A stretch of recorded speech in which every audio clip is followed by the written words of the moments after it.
So today, Teachings and Tangents is coming from a different location from my home.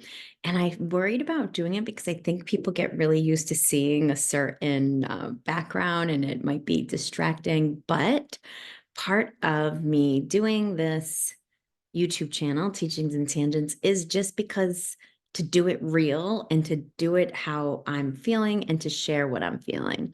So this hit me today, and I really want to share it with you. And it has to do with being in midlife, being a midlife woman, right? And midlife is about 35 or so to about 70 years of age is your midlife, the hugest chunk of time, the biggest chunk of time. But there's also so many things that happen during this time.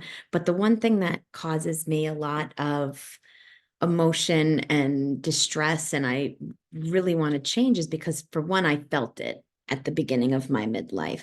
And what this is loneliness.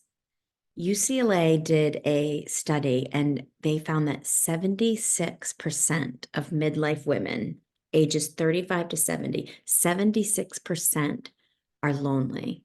And now it's not, it can be that physical loneliness, but for most people during the bulk of this time, so let's say like 40 to 60, this bulk time, the loneliness is a mental loneliness. I mean, if we think about how many people we have in our lives, how many people we care for, how many people we interact with, we might not be lonely, right? But it's that mental loneliness, that feeling of being alone, the feeling of needing and wanting to rediscover yourself, needing and wanting to rebalance work and home life, and feeling like out of sorts with our hormones and trying to navigate this physical world that's changing, right? So we have this huge percentage of us that feel lonely. And when I first started in midlife, and it coincides with perimenopause very nicely, thank you, God, very nicely. It all just merges right there together. Carl Jung even says that we go through shifts on an emotional level. Transitions about 36 years of age is a time of natural transition for people.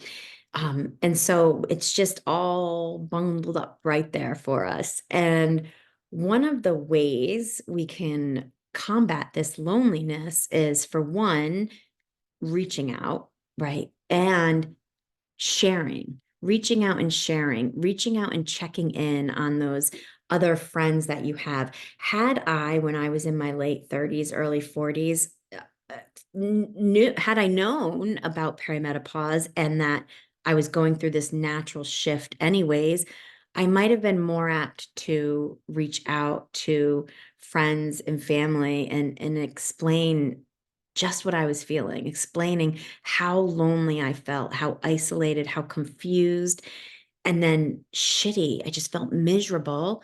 And then realizing or thinking I had nothing to feel miserable about, like I was riddled with guilt and shame, that everything looked okay. I had friends, family, my kids, a job, and I was just miserable, right? So the more we talk about and share that this is an experience that you may or may not have, it normalizes it, right? And so if we can create this place where we can share and learn and grow together, the less people have to sit in that miserable guilt and shame place, right? The more that we can say, it's okay, I have felt like that, or this is what I did.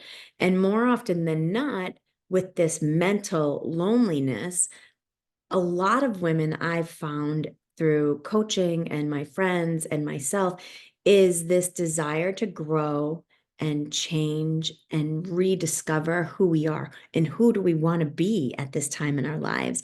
And so this is why I created the Learning Circle, which is a group coaching membership program. So excited to offer this because I want it. I want it too. I want to to coach and share. And I learned so much from working with other people that it is just so exciting that we can have this opportunity to expand on nervous system regulation, expand on somatic work and polyvagal theories, to expand on mindfulness and ways to bring mindfulness, easy ways to bring mindfulness into your day to day, and how to use that mindfulness time to connect with that inner voice, your higher power, your intuition. So many words to describe that feeling that we all have, that guidance, that inner compass, right? So many amazing ways that we can learn and share about how to form this connection. And it's actually, there's just so many that we can take, and it's within 30 seconds a day, you can start to establish these connections. And then I love expanding on the mindset and the tools and the tactics that we use to navigate the world now. And we can only navigate it once we know how to come to the table with a calm body and calm and regulated body, really knowing how to navigate through emotions, knowing even what emotions are, creating boundaries so that we're able to express our emotions, and then coming to the table with a better sense of self, a better sense of what do you really want? What are you really looking for? And sometimes that's a really hard question. That question stumps a lot of people because there's so much outside noise. There's so many opinions coming at you left, right, and center about what you shouldn't do, how you should be, right? That we need to sift through all of that and get to the core of you. And then we're able to take these mindset tools and shifts and really apply them so that our actions and our identity really represent who we are.